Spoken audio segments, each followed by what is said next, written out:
perasan satu benda different bila dekat kita punya nipple. Macam ada start macam dia tak lalat sekali. Macam makin pelik sebab tak tahulah dia macam merebak ke dan dia menutup bahagian depan nipple kita. Dia punya rasa sakit tu, sakit yang macam ambil pisau, hiri, rasa tak sakit dalam tu, sakit sangat. Tuhan je lah yang tahu. Sebab bila kita cakap pasal kanser, semua orang akan cakap dia punya solution, kita kena remove breast kanan. Sebab kanser tu ada kat sebelah kanan. Yelah, breast tu kan aset. Of course kita rasa macam habislah cacat lah aku apa benda semua. Saya pula masa tu dia memang biarkan je. Kalau nak nangis sekarang, dia cakap kenapa nak sedih. Semalam tu berlakulah kejadian tak diingini lah.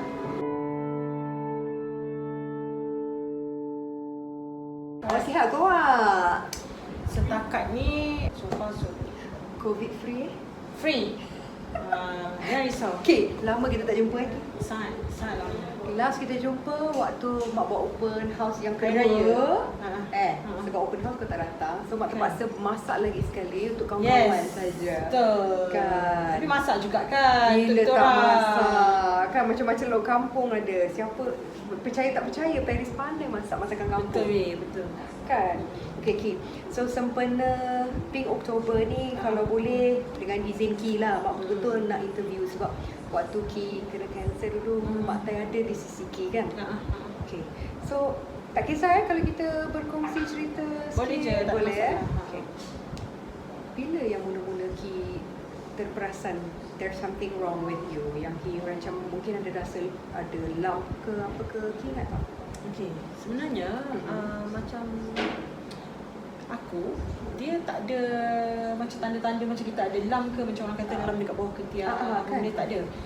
Tapi aku rasa satu benda different bila dekat kita punya nipple. Macam ada start macam dia tak lalat sekali.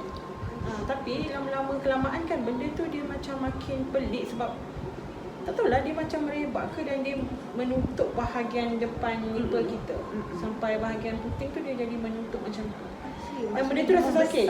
Dia bukan membesar, dia macam ni kita nak cakap dia macam menutup dia macam kuping tau. Dia macam dia tak tahulah, saya tak tahu benda apa, tapi lepas tu lah mula-mula tu saya macam benda tu kita still boleh kopek, boleh buang macam tapi tu. dia betul dekat atas kita punya permukaan ni. Jadi mula-mula saya macam bila rasa sakit, makan ubat tahan sakit, ambil painkiller macam tu. Sampai dah satu tahap tu dah tak tahan. Tapi masa sakit-sakit tu saya ada bagi tahu a few friend lah pasal benda ni. So dia cakap baik kau pergi check sebab takut apa-apa jadi. So tu macam tapi okey lah. rasa sakit kan. Tapi sampai satu tahap tu dah try makan painkiller pun satu malam ni Memang kau sakit tak juga jalan. Okay. Tak jalan. Sakit juga. Serius? So bila tak jalan tu yang malam tu juga kita pergi ke hospital dekat Ampang, Pantai Hospital. So malam tu pergi sebab dah malam kan. So dia suruh balik, esok datang balik untuk jumpa pakar. So esoknya tu jumpa pakar di Pantai Ampang. So dia bagi saya antibiotik. Dia kata kalau benda ni tak surut, datang balik.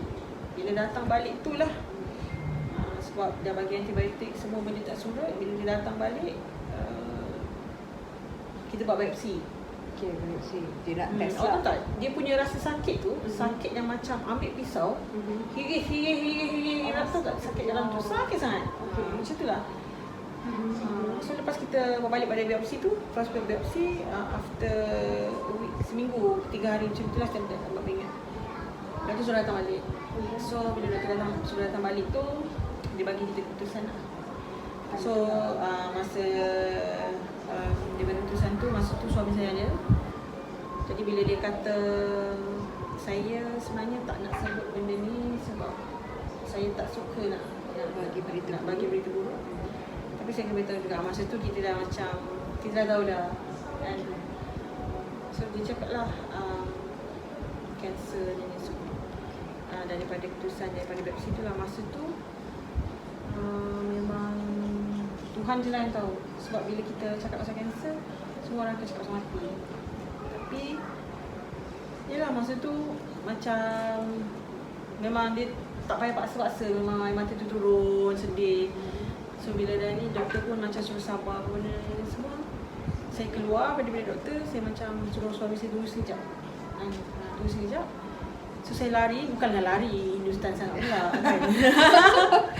Saya macam keluar. Betul lah, you need time for yourself kan. Saya keluar, saya duduk kat satu sudut tu dekat dinding. So nangis. Orang lalu lalang ni tengok. Mesti orang tu macam, kenapa kan dia ni nangis tepi dinding, bersandar, nangis. So saya call mak saya. So itu saya cancel. So masa tu arwah abang saya pun masih ada. So diorang suruh balik lah. Macam tu je lah. So rasa masa tu pun macam masih saya tak percaya. So ada setengah kawan rapat yang dah tahu, yang saya beritahu. So diorang kata pergilah untuk second opinion kan, untuk kita betul-betul lah. So saya pun pergi ke UMSC buat CT scan. Lepas tu UMSC pun memang sahkan yang saya memang ada kanser tu. Sebab kalau ikut pada report Pantai Hospital tu, Dia kata stage berapa? memang dia kata stage 3. Jadi doktor dekat UMSC pula, pakar breast cancer, saya tak ingat nama dia, tapi dia memang popular jugalah. Doktor perempuan tu memang pakar doktor tu. So doktor tu kata tak apa, jangan risau. So doktor tu pun terang step by step apa yang perlu kita buat. So memang dia punya solution, kita kena remove breast kanan sebab kanser tu ada kat sebelah kanan. Jadi macam saya, dia jadi stage 3 tu sebab kanser tu dia involve kulit. Sebab tu yang saya cakap tadi, dia bermula dengan tak lalat lah. Macam tiba-tiba macam ada kuping yang menutup bahagian kuping macam tu. Itulah semua mula tu macam, yelah bila doktor sebut yang you kena buang, kena remove The whole thing. masa tu sebagai seorang wanita, of course kita akan rasa macam, yelah breast tu kan asset. Of course kita rasa macam habislah, cacat lah aku apa benda semua.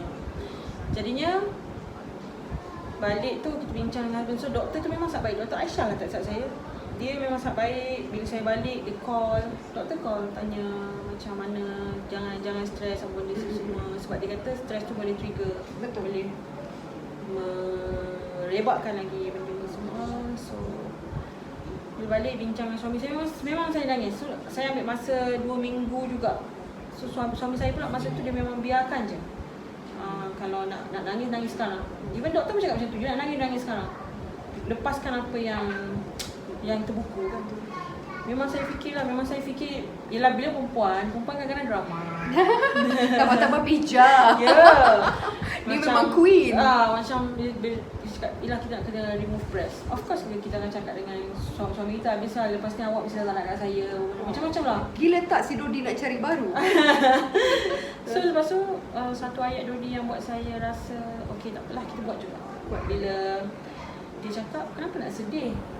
Dia kata, ingat saya kahwin dengan awak ni sebab benda-benda tu sebab nenek ke, macam tu. So dia kata, kenapa nak sedih? Breast tu kan perhiasan wanita je.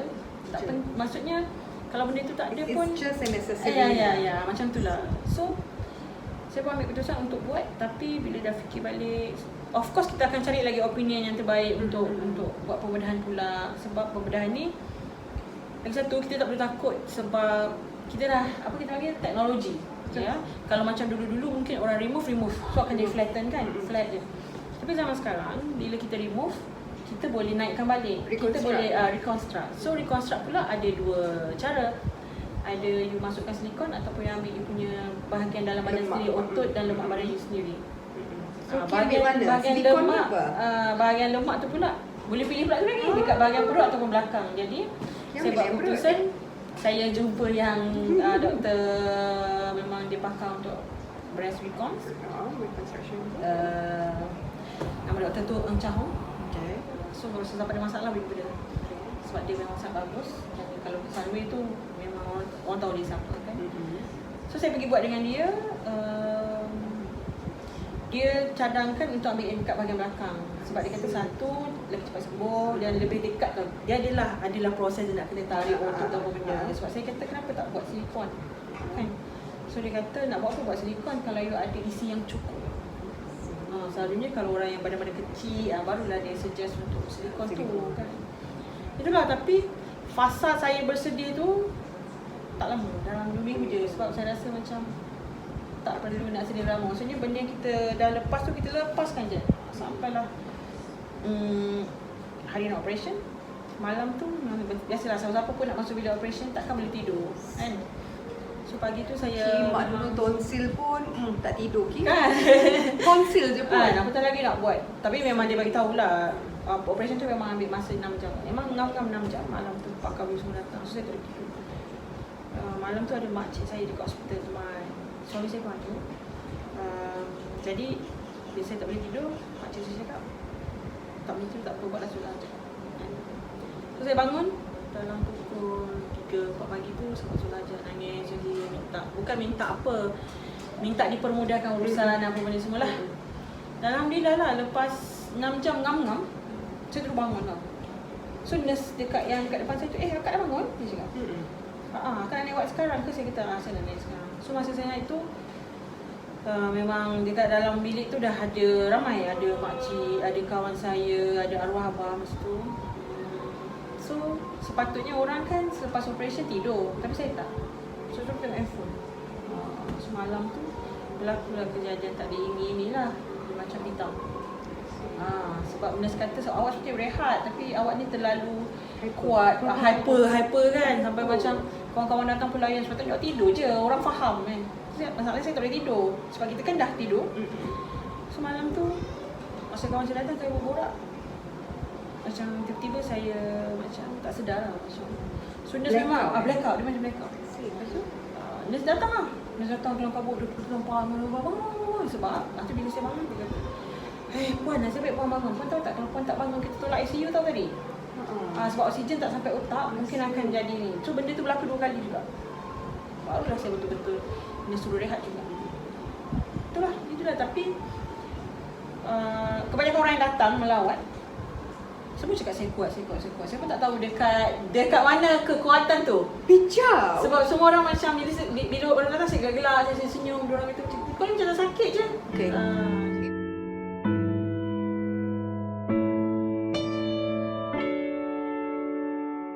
If you guys need to know, Pija ni sepanjang kita dah berkawan daripada macam 2008-2009 macam tu, Pija adalah antara orang yang paling kuat saya pernah kenal. Pija is the kind of person who can tell you to F it in your face and then they can just like flip hair. Dulu sebelum flip tudung dia flip hair. Ni kira hair lah. Ni hair lah. Because knowing you, okay, mak kawan dengan Ki dah lama Ki. Walaupun mungkin jarang jumpa, tapi dia kadang-kadang ada message, kadang-kadang komen-komen kat social media. But apa-apa pun Pija adalah seorang perempuan yang sangat kuat. In fact Pija, ingat tak yang berlaku dekat office lama kita je? Pija macam ni je. Pergi matilah, whatever. Mak boleh hidup. Zaz. So for me, it will take more than cancer to kill this woman. Mungkin. Okay. Tapi itulah. So, okay. Just wondering kan. Sebab selalunya daripada zaman kita membesar dulu kan, kita kan seera sezaman kan. Zaman kita kecil-kecil dulu semua orang cakap, lepas umur 40 baru boleh kena selalu pergi buat mammogram lah, apalah. Pija kena pada usia 35 tahun. Masa tu. And waktu tu pun tak tahu kan, tak sangka kan, tak fikir. So bila lepas doktor cakap tu, barulah kita ni sendiri, kita kan selama ni pun macam yang kita sihat. Baru kita tahu yang kanser ni zaman sekarang dia dah jadi macam, tak tahulah kalau doktor tu nak sedarkan hati. Sebab doktor kata kanser ni dah macam common. Betul? Common disease sekarang. Sebab budak yang paling muda pun ada je yang umur 15 pun dah kena kanser.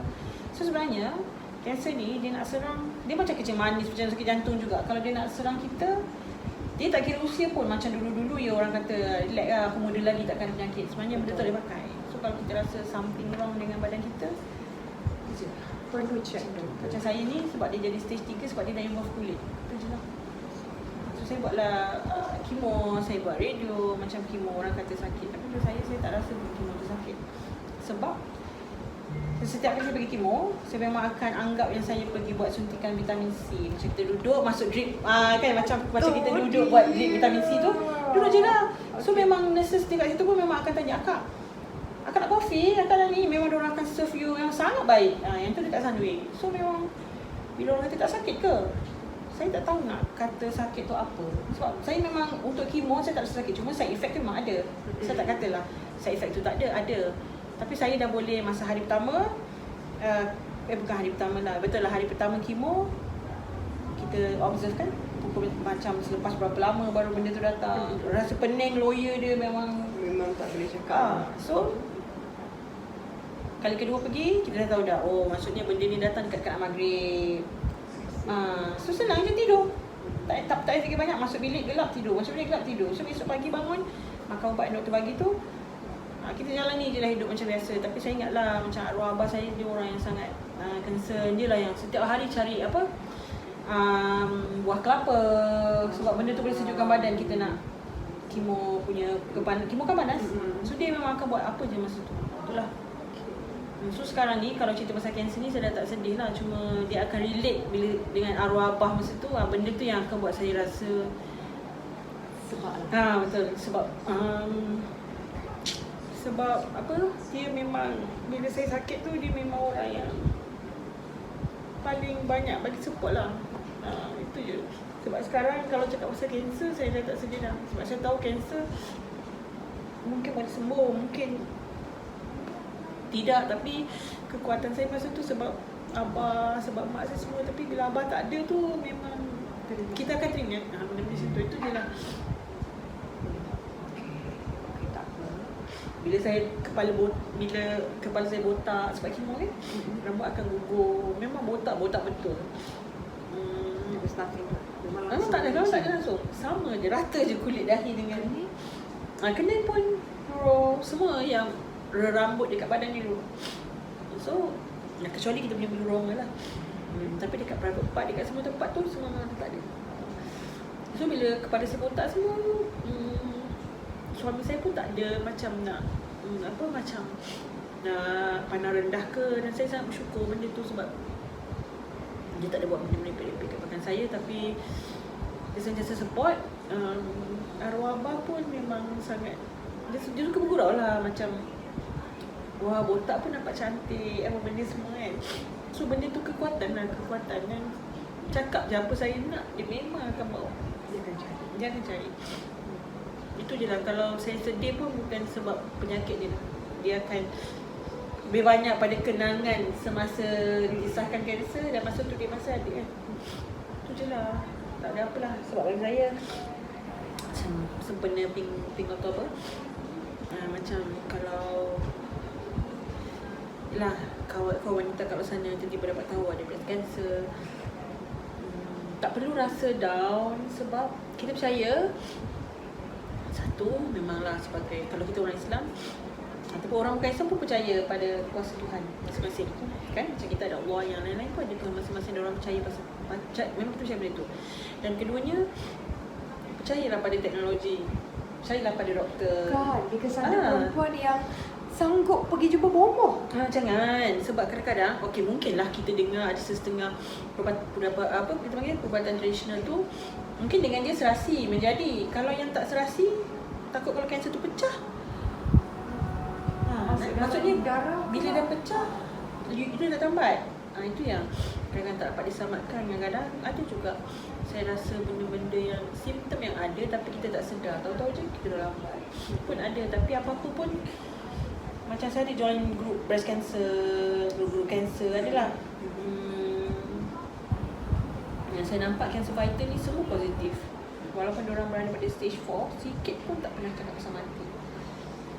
Diorang mesti akan cakap yang kita ni yang insan terpilih. Tak kira lah bangsa apa pun, semua akan cakap macam tu. We are special. So nothing to sad, nothing to lose, nothing at all. So benda tu yang memang kekuatan lah. So, sebab diorang semua sangat positif. Maksudnya macam saya berada, masa saya dah lepas buat kemo ke-3 ke ke-4 tu, saya pergi bercuti, saya pergi jalan-jalan. Tak ada orang pun, masyarakat kat luar tu tak tahu pun yang saya ada kanser kalau saya tak cakap. Kecuali lah saya tapik cancer fighter, macam saya pun sakit kanser macam tu kan. Tapi saya rasa dia kena kanser pun kita kena jalani hidup tu macam orang biasa je. Kalau sebelum ni kita bersukan ke apa, buat je lah. Cumanya masa kita kemo tu mungkin kita letih sikit. Itu je lah. Yang lain tu macam biasa, macam mana newborn sekarang macam tu lah. So macam ni. Nampak macam tak sakit kan? Okay. Kan? Nampak macam Mak Sembah Kanjang Ratu jumpa Ki. Kan? Okay. So sekarang lepas dah recover apa semua kan? Ada tak terfikir how do you think that Ki boleh mainkan peranan untuk bantu wanita-wanita lain kat luar sana? Sebab bukan nak cakap apa tau, but Mak kenal ramai orang yang dia tak pandai buat breast self examination, yang itu memang ramai tak tahu. And then in your case it doesn't even look like a lump, kan? And then tapi ramai perempuan yang tak nak pergi jumpa doktor, tak nak pergi ni. takut sakit mammogram. Mammogram tak sakit, serious way tak sakit. Lepas tu ada pula yang macam Mak cakap tadi lah, pergi jumpa bomo, kononnya rawatan alternatif, kononnya ini ada diguna-guna sangkau dia atau orang. Okey. Pandangan Ki macam mana? Macam ni lah, bila kita rasa something wrong yang jadi dengan badan kita, kenapa kita perlu, bukanlah saya tak percaya pada perubatan tradisional, tapi apa-apa pun macam saya sendiri pun ada je. Bila kita sakit, of course akan ada kiri kanan yang akan cakap, you tak pergi jumpa ustaz ke, tak pergi ni. Bagi saya, dua-dua pun usaha, kan? Tapi jangan pula terlalu percaya pada yang tradisional tu. Bukanlah saya tak percaya, tapi bagi saya, kalau teknologi tu tak betul, takkanlah beribu-ribu orang juga sembuh, sakit kanser ni sembuh. Itu je. So macam bagi saya, kalau dah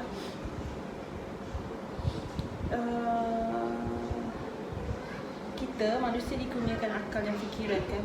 So saya rasa kita dah tahu mana baik buruk. Kan, janganlah fikir pakai botol. Betul. Bukan nak cakap apa, kadang-kadang orang ni dia terlalu suka mendengar cakap yang pelik-pelik. Sebab kita fikir logik je. Kalau teknologi tu tak berjaya, takkanlah kerajaan boleh bawa masuk kan mesin-mesin yang macam-macam ni untuk cure cancer. Untuk orang kata researcher buat research bertahun-tahun untuk cari apa penawar kanser. Kan, betul tak? Kita fikir logik je.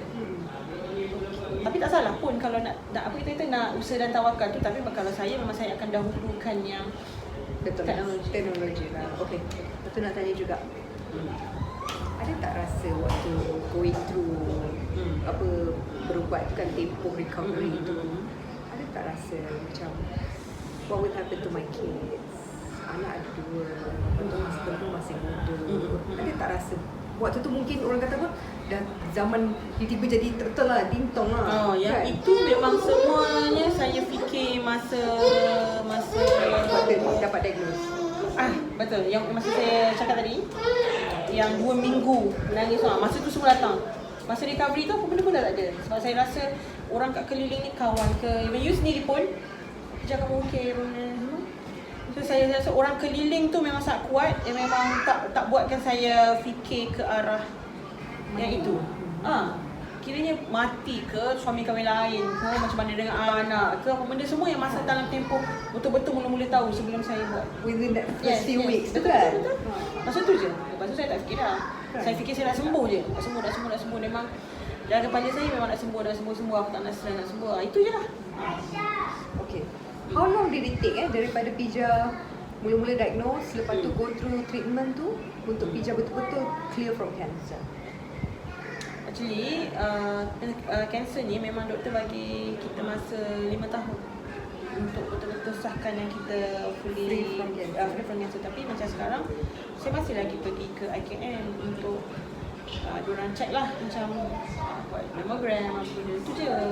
Macam Perry sendiri tak perlu macam sakit ke Ki nak buat mammogram, sakit ke? Sebenarnya tak ada istilah sakit, tapi tak selesa sebab kena depress kan? Sebab dia depress je, macam ECU depress macam tu. Of course dia akan rasa tak selesa. Tak ada kesakitan tapi dia rasa tak selesa. Kalau untuk saya urut.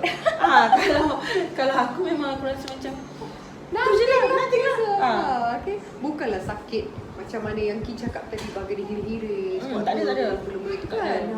Macam lepas tu ada pula mitos cakap kalau buat mammogram, kata kalau kita ada kanser nanti bila dia press tu boleh pecah. Mengarut semua tu. Tak logik. Kan.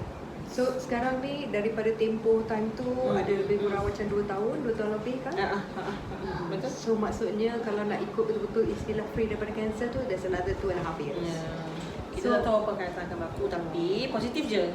Okay. Macam mana pula Pija kan, lepas dah go through that, macam mana Pija balancekan dengan kerja, Pija balancekan family, Pija balancekan dengan basically for you at that time it was your new normal. Sebenarnya macam mana? kerja masih macam biasa. Saya jalankan kehidupan ni macam biasa, tak ada apa-apa. Macam kita tak sakit pun, kita jangan fikir yang kita ni ada sakit. Tak, tapi sesekali kalau benda tu datang je lah. Benda tu datang tu apa? Tiba-tiba Ada satu rasa perasaan macam betul ke aku ni ada kanser. So tengok balik kecacatan, kekurangan diri betul. Rasa macam mimpi, tapi layan je lah. Tapi tak perlu meratap ke nak rasa stres, dan tapi dah tak ada rasa stres apa. Sebab surrounding saya memang sebab tu orang kata bila kita ada penyakit jangan sorok. Macam saya memang akan bagi tahu dekat orang-orang terdekat.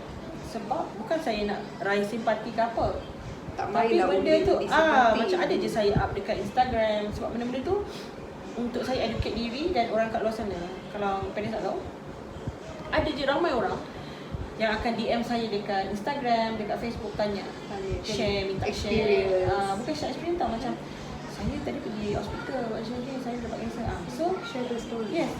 Tanya saya apa yang boleh saya buat, mak saya kena kanser, macam mana nikah. Ada banyak sangat. So secara tak langsung bila saya buat macam tu, saya pun dapat educate orang supaya positif. Kan bila setengah orang tu macam nak mati, tak buat apa. So kita positif je lah. So dalam masa sama semangat saya pun naik. Lepas tu dapat share, dapat educate orang lain. It feels good kan, memang mesti rasa best kan bila orang datang approach kita and then kita pun boleh share something yang baik, dia pun share something. Memang kita akan rasa macam meringankan sikit lah perasaan whatever perasaan kita ada. Orang-orang ni kadang-kadang orang tak tahu apa nak kena buat. Kak, lepas buat biopsi nak kena buat apa, orang tanya saya. So kita bolehlah ceritakan step by step apa yang perlu kita buat, pergi mana ke mana. So dalam kita akan rasa relief sebab kita tolong orang. Betul. Orang tu pun tak ada macam tu ke, okey, terima kasih. Dia pun dah tahu lepas ni. Tak adalah dia rasa macam terlalu stres ke apa nak buat. At least kita boleh jadi, walaupun kita tak kenal, benda macam dia sebenarnya boleh merapatkan kita dengan orang lain yang kita tak pernah kenal. Betul? Okay, Pija, sesama kita tahulah kita masing-masing buat apa kan. Okay, mungkin Pija boleh cerita lah sikit. Pija kerja apa, buat apa. Kena lagi supaya apa tau. Sebenarnya bukan kita nak berbangga diri ke tak. Tapi sebenarnya kalau Pija ingat balik kan, sepanjang kita berkawan ni, kita dah ramai kehilangan kawan, rakan seperjuangan kepada kanser. Tak kisahlah kanser apa pun. Ingat tak arwah Kak Wati, lepas tu rasa ada seorang lagi dekat radio kan. So mungkin Pija boleh cerita dengan orang. Contohnya bidang kerja kita ni memang stres. Memang stres kan. Memang bukan nak cakap apa lah. Memang betul tau, bukan kami nak bohong ataupun menakutkan orang, tapi memang kami ada ramai kawan yang sudah orang kata yang sudah tewas pada kanser. Jadi mungkin Pija boleh cerita supaya orang pun tahu it could happen to anyone. Orang mungkin ingat, okay, Pija boleh tak cerita sikit so that kita boleh cakap. Orang mungkin ingat Pija kerja glamour, happy, tak stres, tak apa. Cuba Pija cerita. Macam mana Saya kerja dengan artis, Nanda. Saya wartawan, tahu. Editor, bukan wartawan, editor. Wartawan, bagian hiburan. Dia macam mana? Mungkin stres ni dia macam-macam pula cabang. Betul. Kan, mungkin kita tak sedar badan kita perlukan rehat ke apa ke. Ataupun tekanan tu datang daripada mana kita tak perasan. Betul. Kita ingat tak dulu kita kadang-kadang pukul 11, 12, 1 pagi masih ada di office kan. Siang malam it didn't matter to us. Memang kita mostly kita di tempat kerja. Sebab tu tak pelik kan kalau kita cakap yang ramai kawan kita yang agak-agak berisiko jugalah. Sebenarnya itulah kanser ni sebenarnya it's not a death sentence lah. Bukan. Kanser tu bukan tiket untuk mati. Kalau kita nak mati, kadang-kadang okay. Contoh saya ada kanser, tapi satu hari nanti saya mati, mungkin sebab demam denggi. Bukan sebab kanser. Betul tak? Cara mak kena denggi. Betul tak? Betul. Betul. Betul cakap. Betul, kadang-kadang kita terlalu kadang-kadang kita terlalu takut pada satu benda tu, padahal Kita abaikan belakang sini. mungkin mati accident tak? Kita tak tahu. Okay. So, apa-apa pun Pija, thank you so much for sharing this story, and as one of your friends lah. Tak tahu lah Thank you best tau. friend ke apa ke kan. Best friend ke kita lah? Best friend lah. Best friend lah. Kan. Tapi apa-apa pun, I have to admit, I wasn't there waktu Pija went through all this. Because satu, honestly satu mak tahu kamu strong. And dua, mak tahu kamu takkan suka kalau mak kata, Pija, do you need anything? Do you need anything? No. Pija bukan macam tu. Pija dia akan just message, kamu kat mana? Datang rumah. Ni, kita jumpa sekarang. Okay. Kan. So, I don't think having cancer is an excuse ke ataupun ada orang kata apa invitation ataupun orang kata apa mengundang simpati. Kan dia tak perlukan simpati tu je. Tak. Because kamu fighter. Ya, sebab ada orang kan bila kena kanser terus bila kita kanser kita terlalu sedih, benda tu kita jadi stres. Daripada kita okey, tu yang boleh buat kita tak okey. Dia akan merebat. Dia akan benda ni suka. Kanser ni akan suka. Oh, dia lembik so aku serang. Sebab apa kita nak kalah pada dia? Sebab kita kena ingat dekat belakang kita ada anak, kita ada suami, ada mak bapak, ada saudara mara, kawan-kawan yang sayang pada kita. Betul tak? Kamu tahu kan mak sayang kamu kan? Thank you so much for doing this. And harap-harap boleh edit cantik-cantik. Boleh share lagi banyak story, okay? Kan, boleh. Kita tak. Okay, sekarang kita nak gosip pasal artis. Hey. So, kita kena tutup. No. Bye! Bye. Thank you very